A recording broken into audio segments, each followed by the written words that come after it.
So Helen, can I start with you first? I know you facilitated Oliver's presentation, but I know you've been listening to the other speakers as well. Can you perhaps give maybe 2 or 3 take-home messages that you got from the speakers before I then ask questions to the speakers, Helen? Yeah, no worries. I guess the first one for me that I guess came out of Laura's presentation and Oliver's presentation clearly is partnership. You know, ideas make the most difference when they're shared, when they're workshopped together, when we take someone's knowledge with our knowledge and combine them. And that sort of came really clearly through both of those presentations.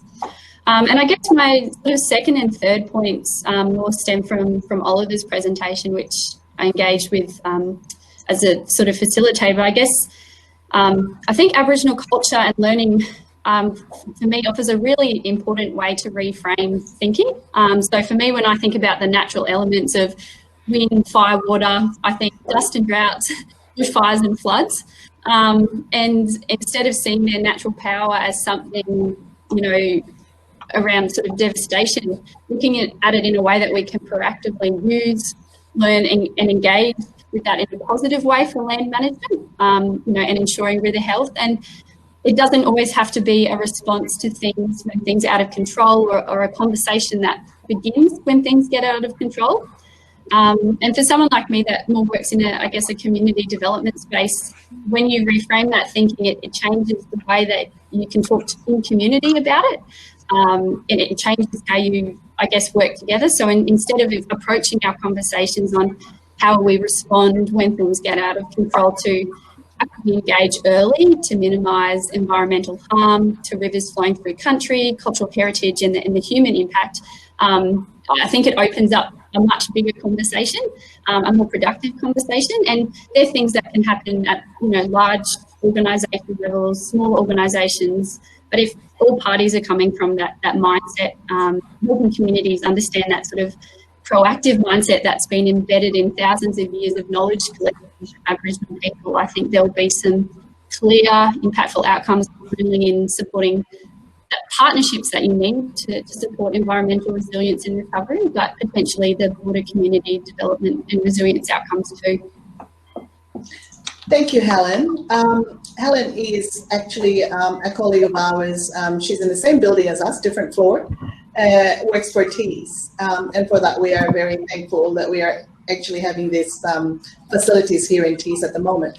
Now, to the presenters, and really, really exciting presentations. And what I'd like to start with, there's so many questions that I was hoping I could still raise it, because I think for most of you, questions still came after your presentations, and Sylvia will collate some of that for us. But what I'd like to do for this closing session is something a little bit different. There was one word that I heard in all of your presentations, and that word is resilience. Well, apart from bushfires, right? We heard resilience. So, and I know you all talked about resilience. You talked about the jump from complacency to resilience.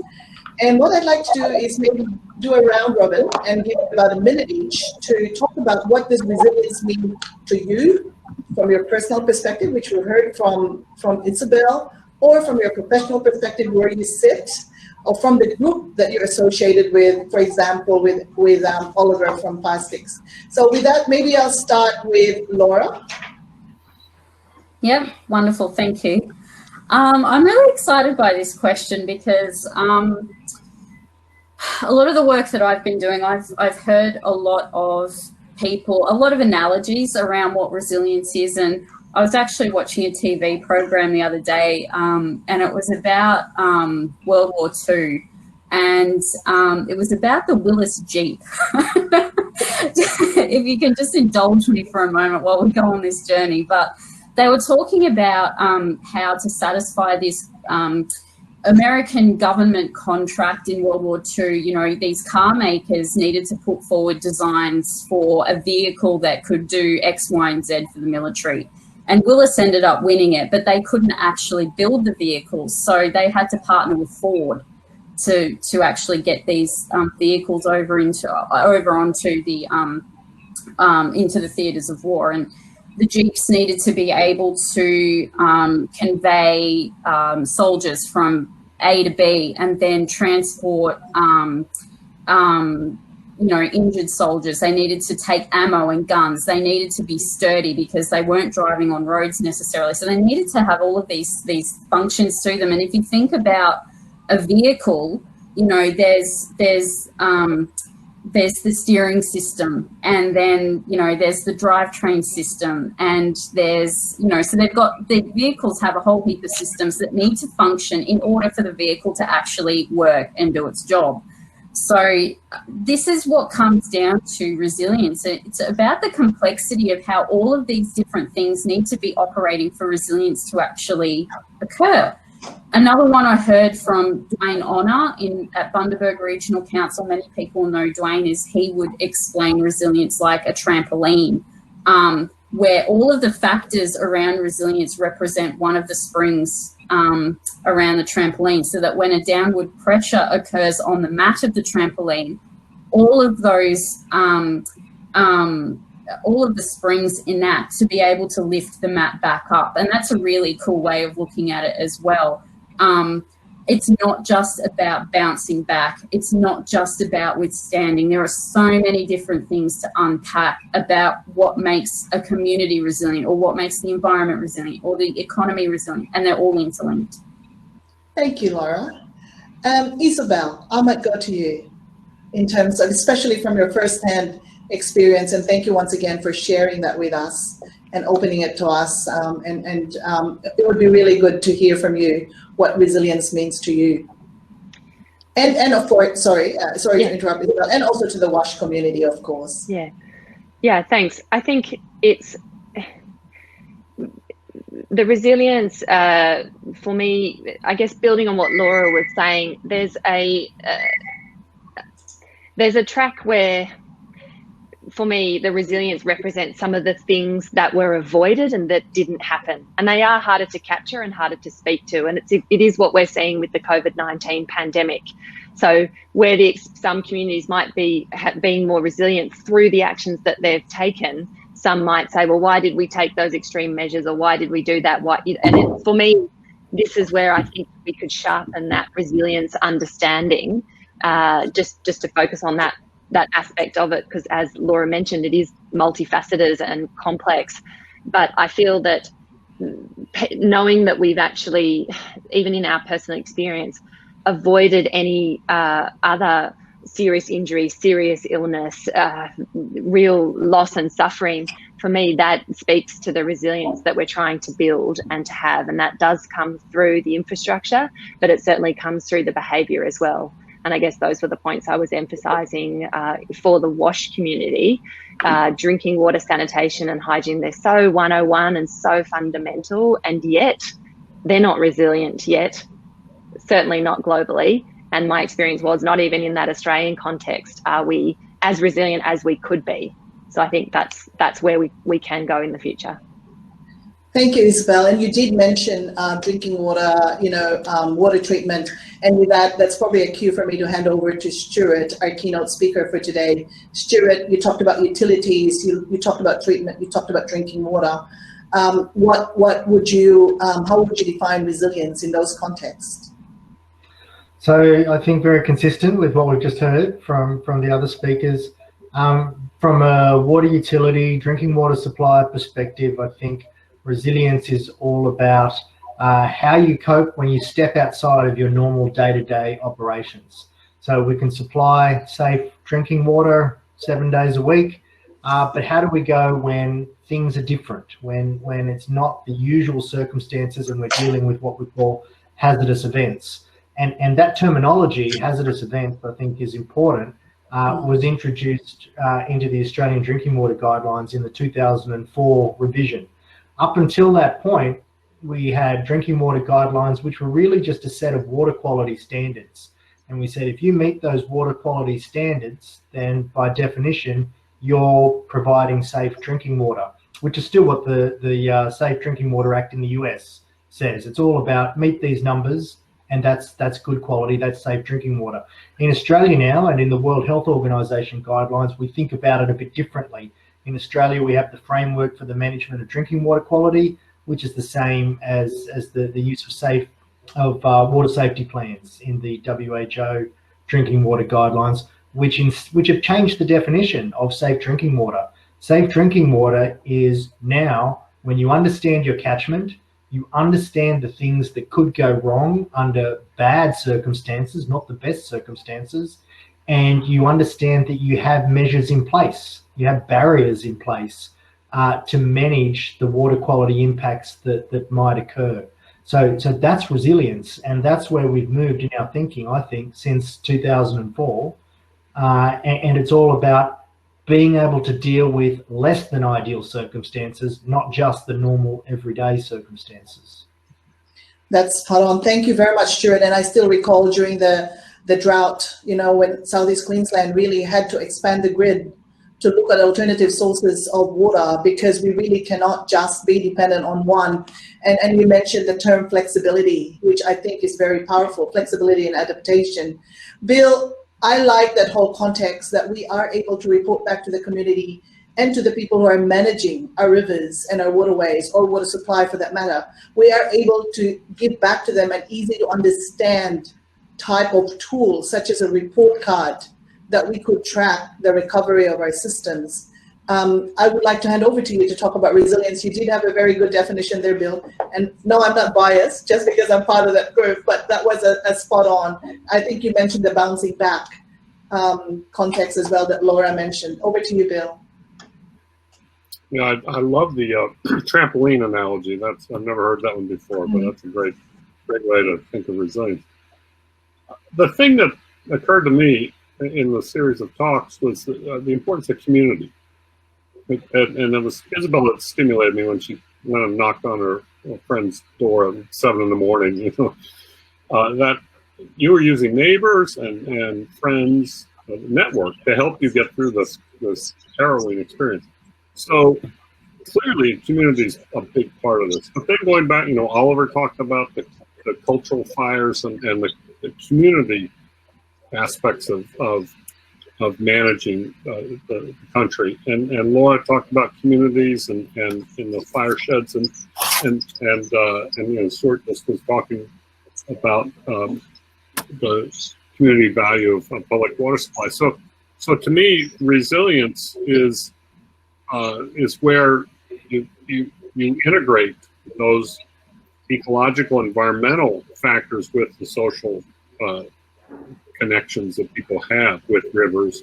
And so I'm thinking of resilience has to be embedded in the community response and how the community works together to deal with any of these challenges. And I'm looking at the bushfires as just one example of the community response and the tremendous outpouring of the concert and all the aid that went into helping neighbors rebuild. And I know after Brisbane River flood in 2011, the Mud Army came out and just volunteered. 20,000 people show up just to help people clean up.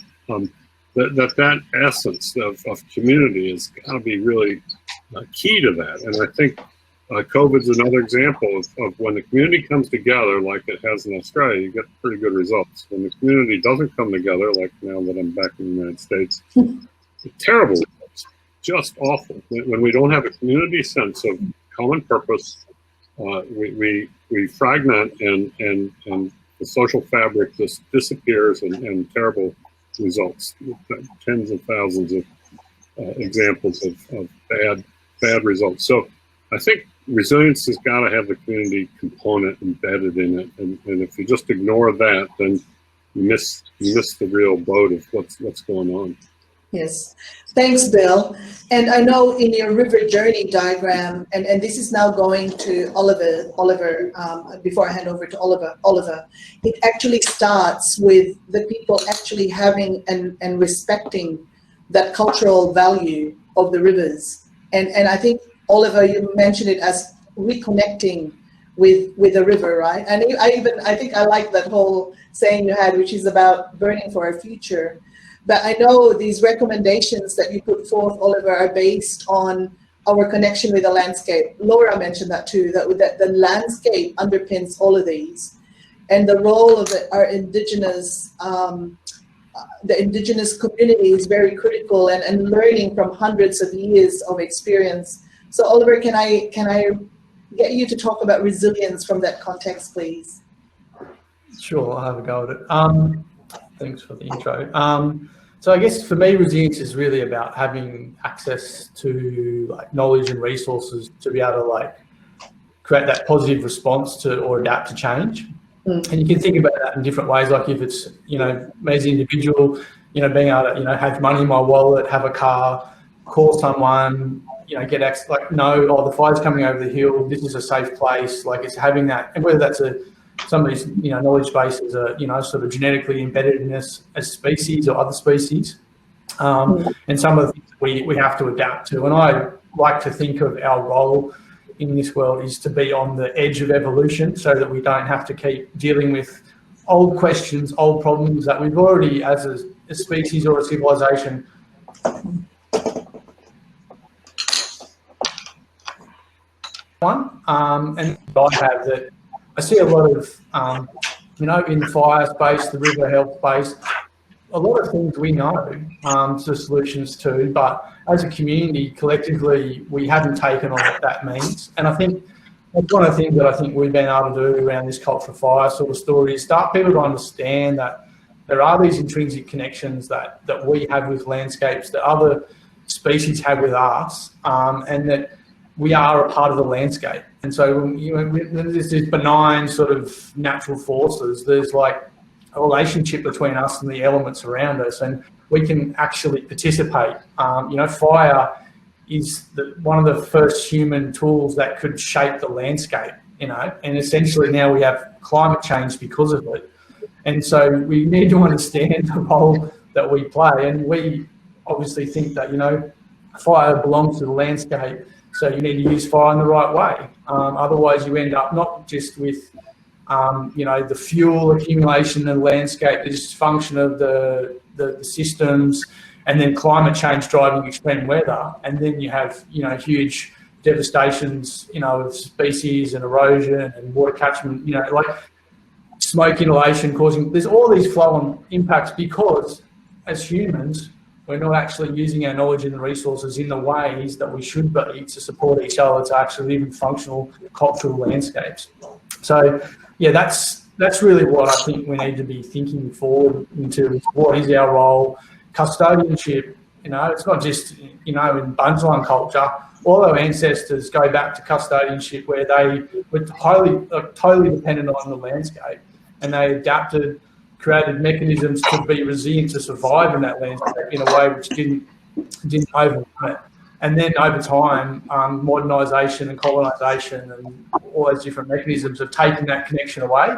And so people don't have the tools now to be able to survive in that landscape. And we need to redevelop those understandings, not so we can live in a primitive sense, so we can live in a modern sense where we actually understand our roles and relationships to each other so we can support a healthy system and live in it sustainably. That is actually very sobering but very exciting thought, Oliver, which I think would have addressed already Tony. Tony McAllister raised a question where he said, would love to hear from Oliver about his perspective on resilient landscapes, which you've just touched on. If the landscape is appropriately managed and cared for, then the issues of droughts, fires, and flooding rains will be far less of a potential impact. Or, I guess what we were talking about, we would, as a community, bounce back, right?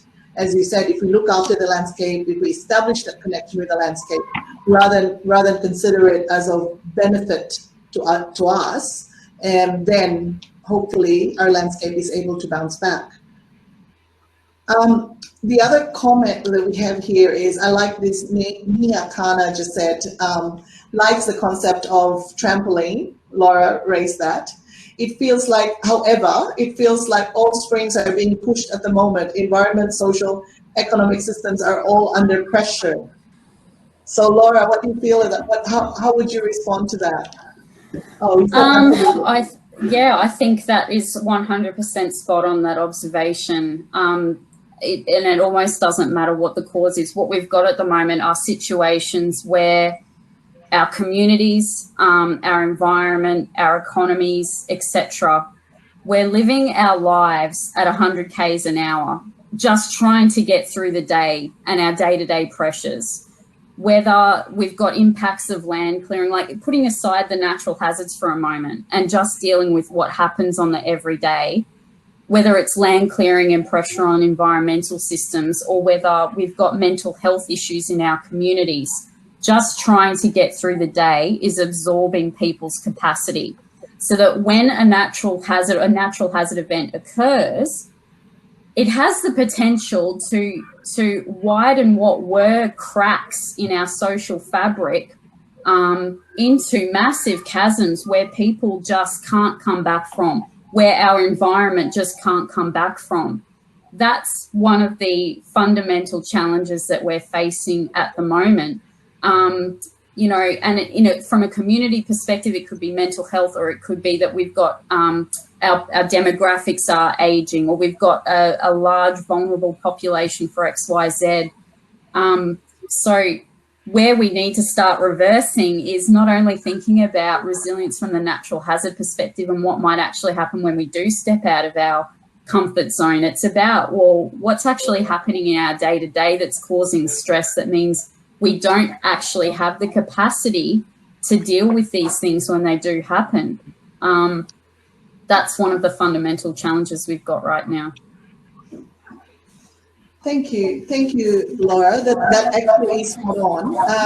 One of the things that we talked about in terms of capacity of bouncing back, and when you think about our situation in Australia now, and Isabel, you would have felt that too. So we had the bushfires early this year, right?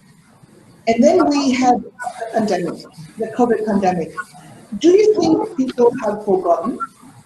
And if they did, what do you think are mechanisms or ideas by which we could bring them back? And, you know, put the impacts of bushfires, put all the lessons that we've talked about now back into the center of their minds, that, you know, it's about building resilience. But do you think people are now concentrating mainly on the pandemic and have forgotten totally about the bushfires? I might start with you, Bill, on that one. Sorry, with me? Yes. Well, I was kind of thinking about a song that came to mind as Isabel was talking, and it's a disco song from whenever that was, the 70s. I Will Survive, and it's got this resilience theme in it. It's got this. Do you think I'd crumble? Do you think I'd lay down and die? Oh no, not I. I will survive. And you know, I think that we're often don't appreciate what we're capable of until we're tested.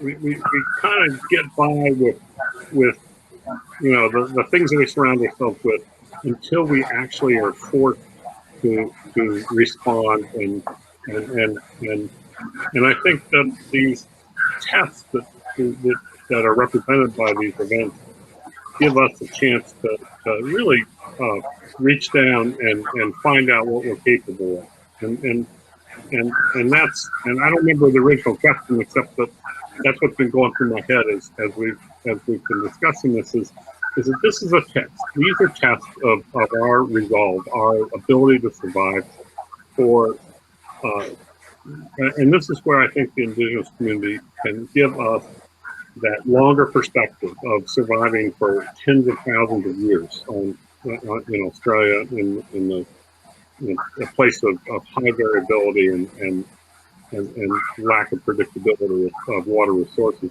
And so to me, it's about surviving and reaching down and finding out what cultural connectedness we can use to build our resilience for future generations.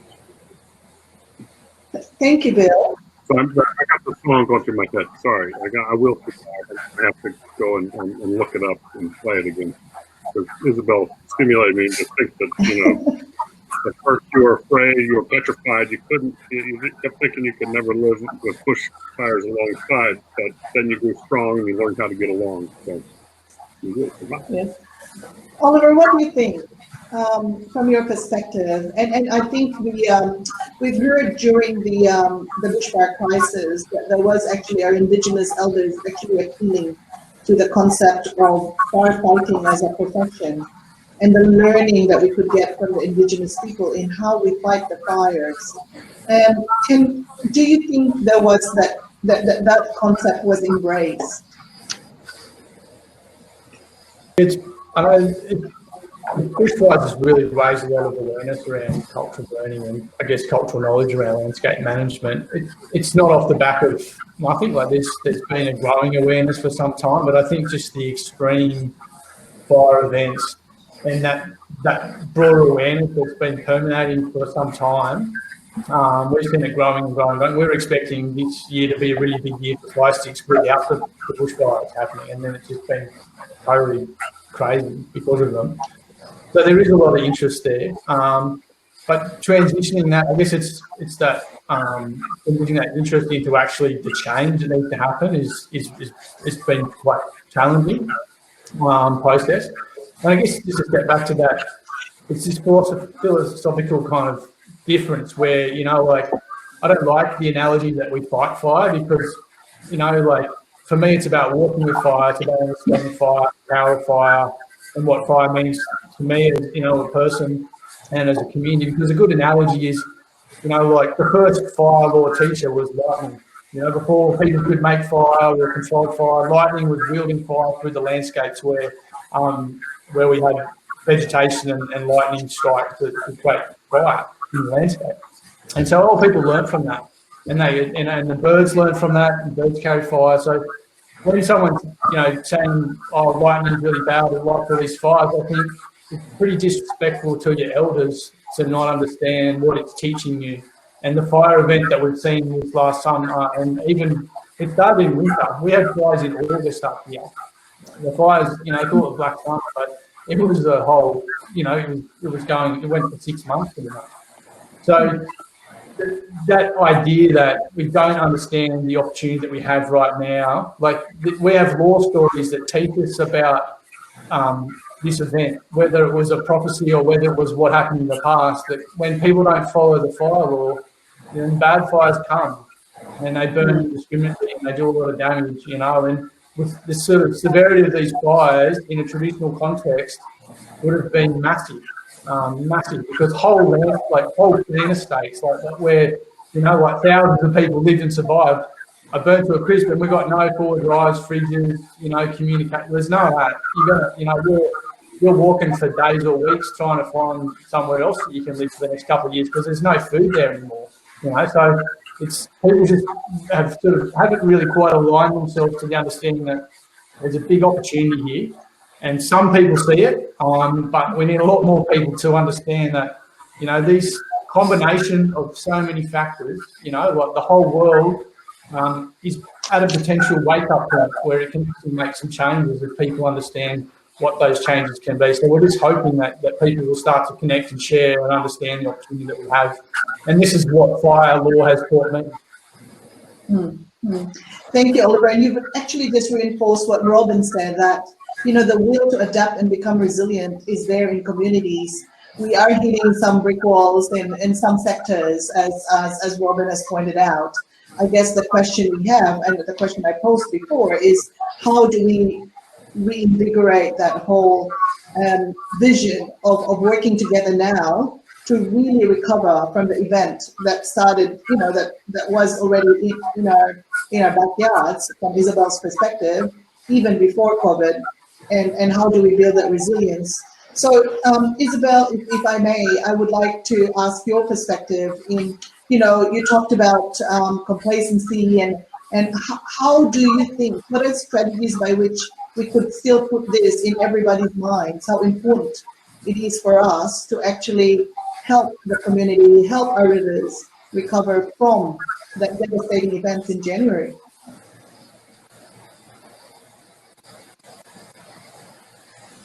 Isabel, you're on mute. Sorry.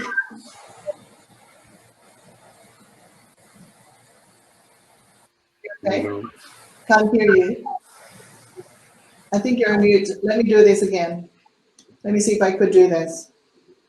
Can I? I can't. I wish I'm a good lip reader, Isabel. Let me see.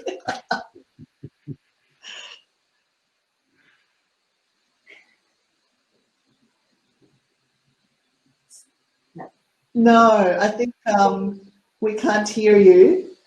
But while we fiddle with your microphone, perhaps, what we can do is we probably will capture Isabel's points and send it out, which I'll talk about what we send out later. Oh, Isabel, I could hear a little bit.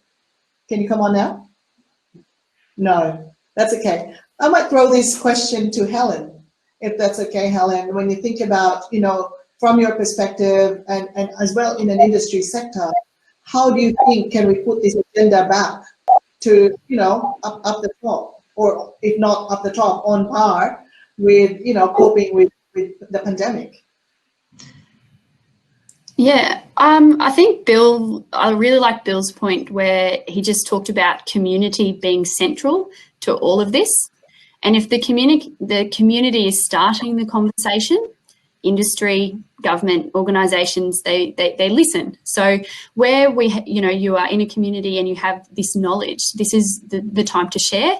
Like events like this today, where you bring people together that are interested and engaged with this topic, because the most sustainable things start when they start with a community that wants to see things adapt and become more resilient and change. And I think if you were starting a conversation in those communities about this today, COVID or no COVID, you would have the engagement that you need. Yes, and that's basically why I know we're running out of time. I could see Jackie and Sylvia giving me smiles that I think I'm about to go over time, and I still have a few to basically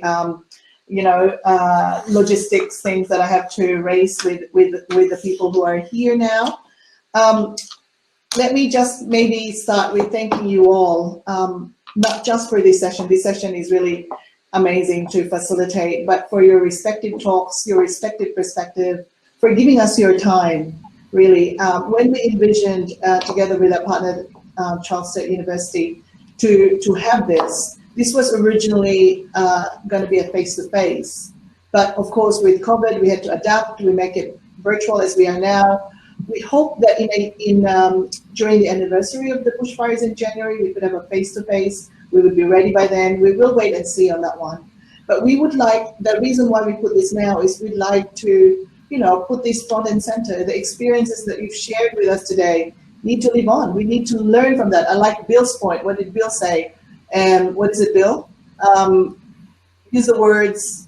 The words will, you got to watch your thoughts where they become words. Watch your words where they become actions. And that's what this is all about. And then watch your actions where they become habits. And your habits become your character. What your character becomes your destiny. So we have to think about the destiny of our future. And I think that's starting with, as Oliver says, let's change our vernacular. Let's not talk about fighting fires. Let's talk about living with our landscape. Let's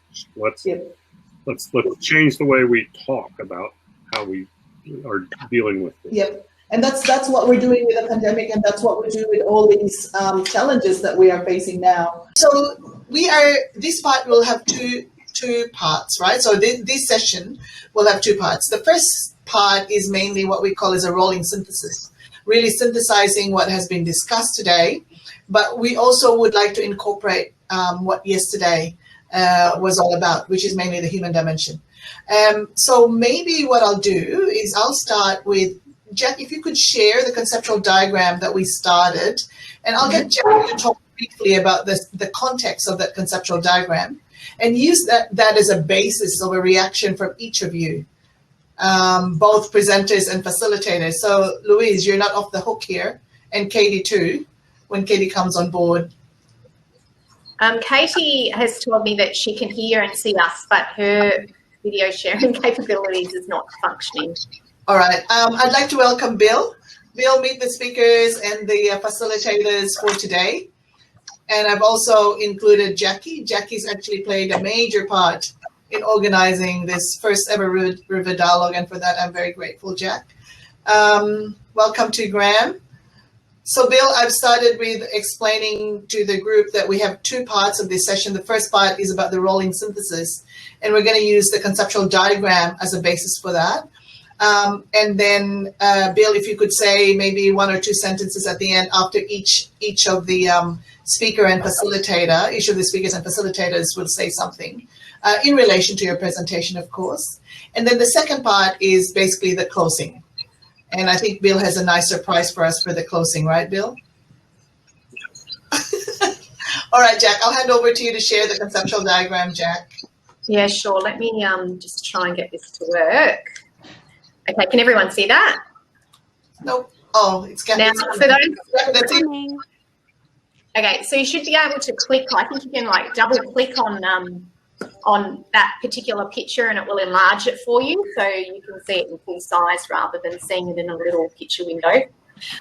So basically, we drafted this right back in March or even February when the fires were sort of still at the forefront of everyone's minds. And from IRS perspective, it was about just trying to gather all of the impacts that we were aware of. And obviously we did some research and read lots of articles about what was going on in this space to come up with a diagram that tried to show all of those impacts. And I think pretty much all of them that you can see in this diagram have been touched on throughout the presentations that we've heard over the last 2 days. So we wanted to develop this further. We wanted to make sure that we hadn't forgotten anything, that everything that in this diagram was relevant. I guess things like the effects of asbestos in the rivers we probably haven't touched on so much, but obviously still a relevant point to cover. So this diagram we want to include in our synthesis document, which will come out of this 2-day event. And of course, our face-to-face event, which we hope to have on the 12-month anniversary of the fires, so February 2021.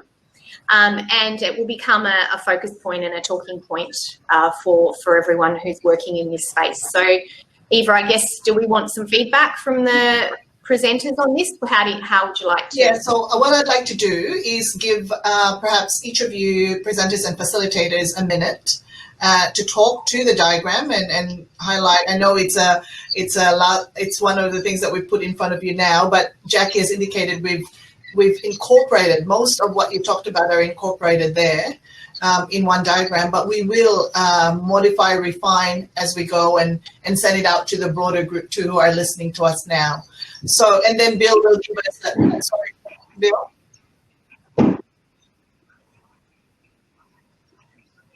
Yeah, sure. Yes, okay, so I'll hand over to you, Jack, and then we'll do it one by one, and I'll call on each of you, and then Bill will come back to us with maybe 1 or 2 sentences to synthesize. Over to you, Jack. Sure, no trouble. So I'll start at the top left of the legend, which is indicating that forests can take up to 150 years to regenerate after one of these sort of shock bushfires, and that's presented in the image at the back by the trees with no vegetation. Then we move to the next one, which is the thermometer, and that's talking about direct increased temperature impacts on the aquatic ecosystem, which a number of our presenters have talked about. The next one is an increase in bed load and suspended sediment concentrations.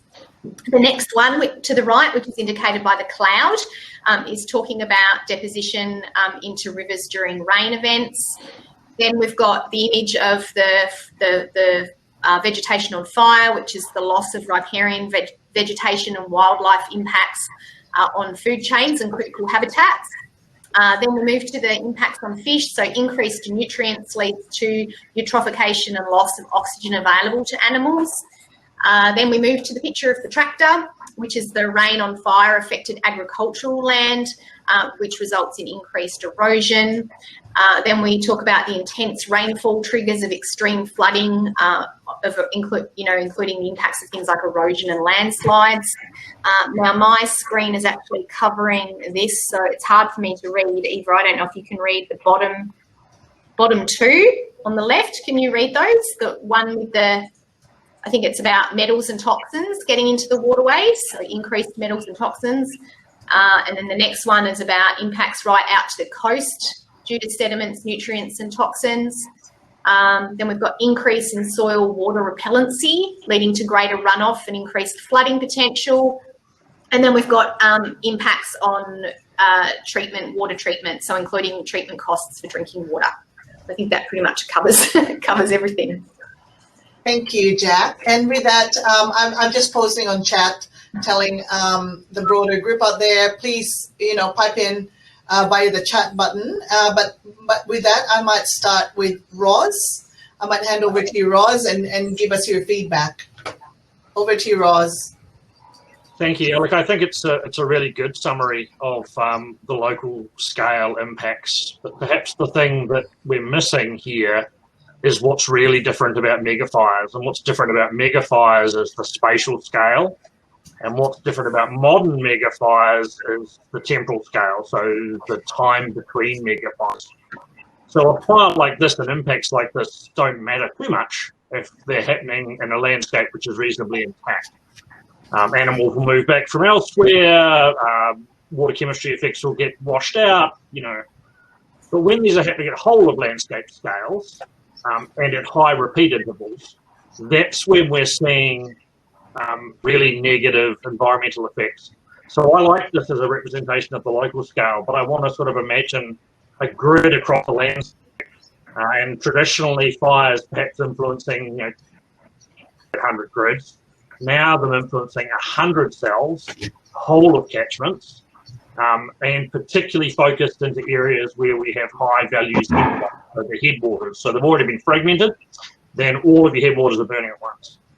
And to me, that's what's different about modern fire regimes. Thank you very much, Ross. That is actually very important, and you did highlight that in your presentation, right? The bigger fires versus the smaller fires, and the benefits and the catastrophic events, I guess, of these fires are quite different. So we will put that in and endeavour to put that in. Kathy, you're on next, Kath. Cool, thank you. I also quite like the diagram. It's quite good. I think one of the things that Melbourne Water are looking at specifically is a change after an intense fire, the potential change in vegetation and what that might mean for water quality, water quantity, and also, I guess, the ecology of the catchment. So that's something that could be included. We're not sure what that looks like. We're working with research partners to try and address that or model it or come up with some kind of scenarios. The other thing, water quantity, I think you mentioned there that there could be increased runoff directly after a fire, but the long-term impacts of fire, obviously a decrease in that runoff. And an increase in nutrients leading to algal blooms. I'm not sure if that was in there either, but I think you did mention nutrients. Yeah, you did, that's right. Yeah, so that algal bloom issue is obviously an issue for ecology as well as for drinking water. Yeah. So that would be my comment. And Kathy, you've actually raised the other dimension. So Roz raised the dimension of spatial, where we look at the extent, but you've also raised the perspective of the temporal, that the immediate impacts versus the more longer term impacts, and having a model, we'll definitely talk to you, Kath, because the predictions, I guess, from the models would be really good to visualize. So that would be really cool to do that. And Rebecca, are you online back, or I can't see you on your video back? Oh, I'm here. I hope others can we could see hear me. you, but we can't see you. I can see her. Oh, okay. All right. Now I see you. Well, a few people can see me.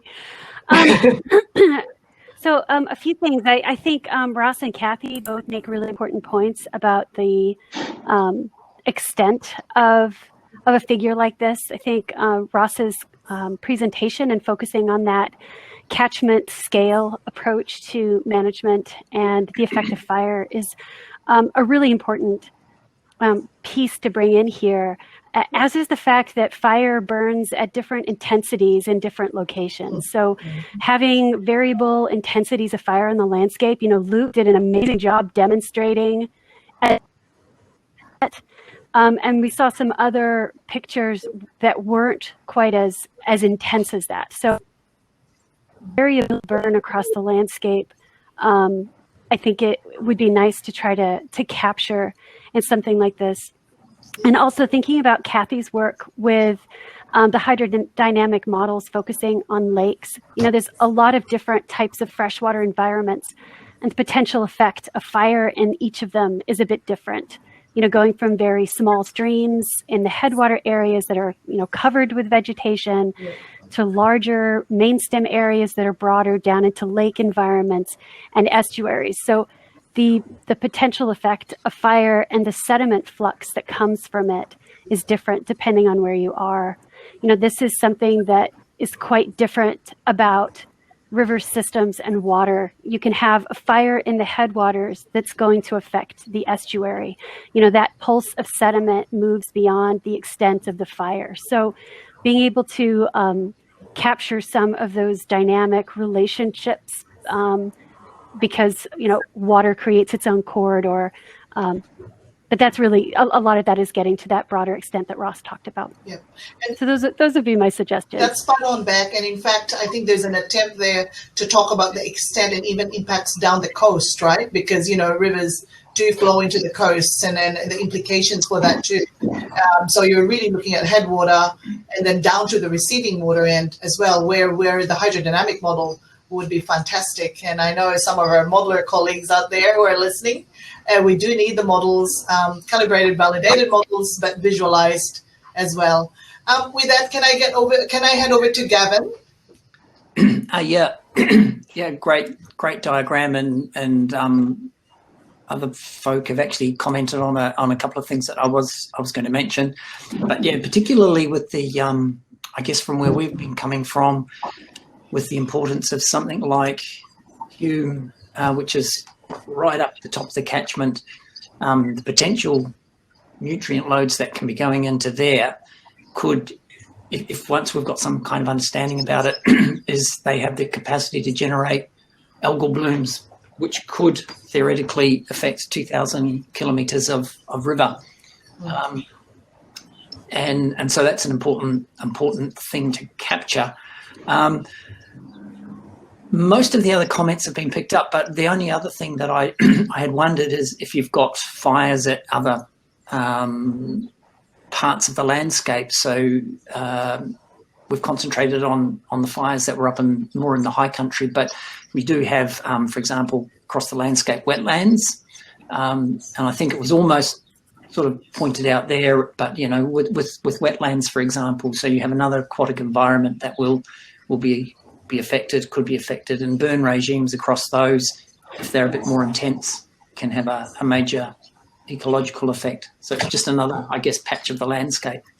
Yep, and it is, as you said, different scales of landscapes as what Ross has indicated, Gavin. Thank you for that. Louise, can I call on you?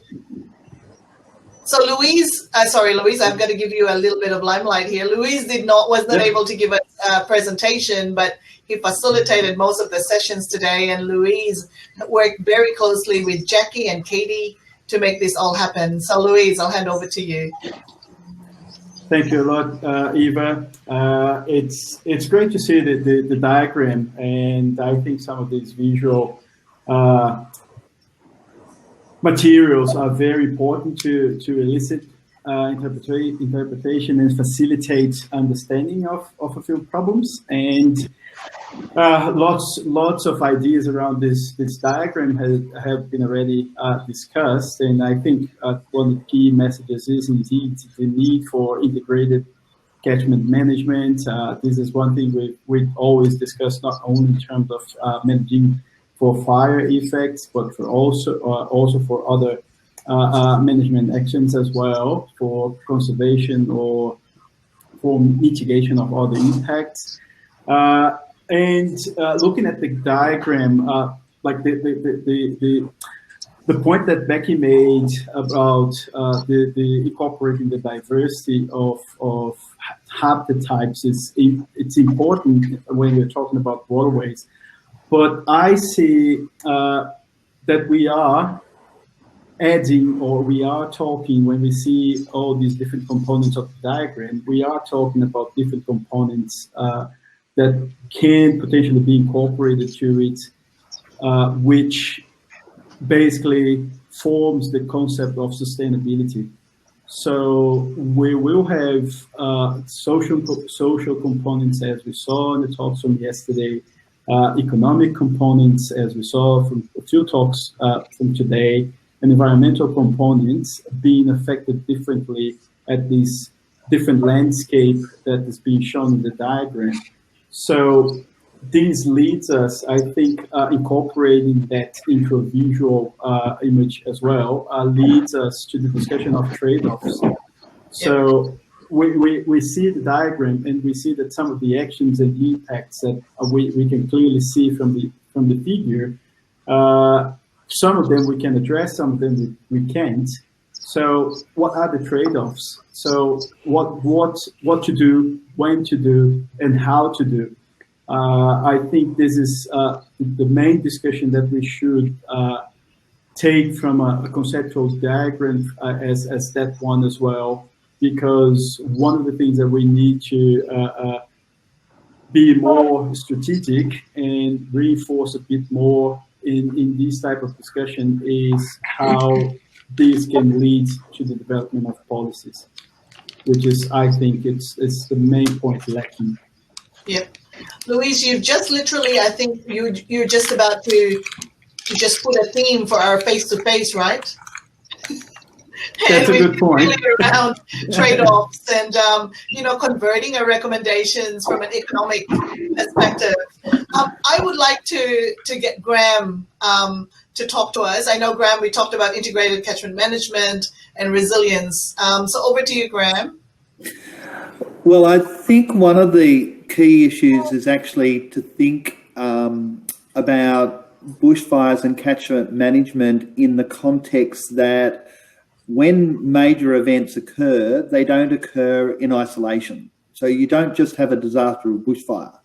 You have a disaster of, and might be you have drought, preconditioning the fires, which impacts on a sewage treatment work or a water treatment work or whatever. Then it rains and deposits materials into the catchment, and then it has other flow-on effects. And one of the things I don't think we do very well is we plan for the fact that there's going to be a succession of events that occur from a single event. And so by actually preparing for the totality of those as an expected outcome, instead of trying to react to the fact that you've now got the problem. So that seems to me a very difficult challenge, because we tend to compartmentalize issues into prevention, preparedness, response, and then recovery as if they're all successive issues that flow from each other, when in fact they're all part of the same mix at the same point in time. So I think there's just a challenge there to do that. And then the second issue that follows from that is that landscapes are the same, that they're going to always have that challenge of different conditions, and that's already been mentioned. So not all fires are the same, and not all fires are likely to be the same in a particular area.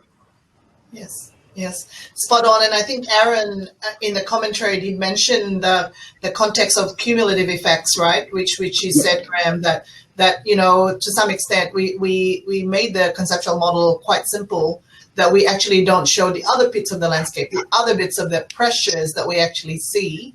But let's get to that. There's a number of comments already in the chat box there, which is exciting. Come on, for those out there, feel free to hit us with some of these comments that we would like to incorporate in the modification of the new version of the conceptual diagram.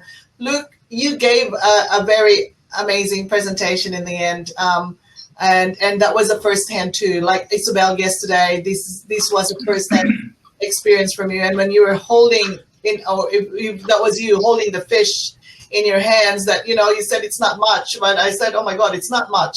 the survivors, right? That was very impressive, Luke. So Luke, your ideas.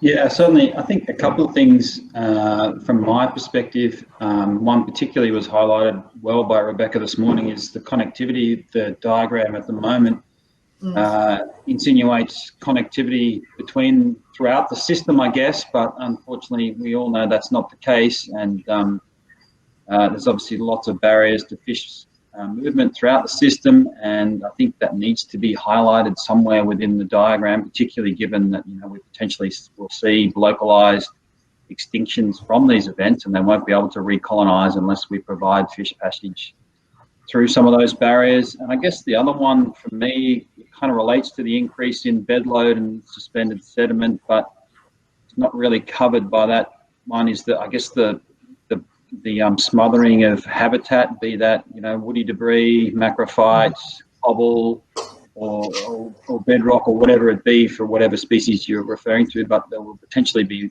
large amounts of habitat loss just due to the smothering from that increased bed load that's kind of not highlighted in the diagram at the moment. Yep. Thanks, Luke.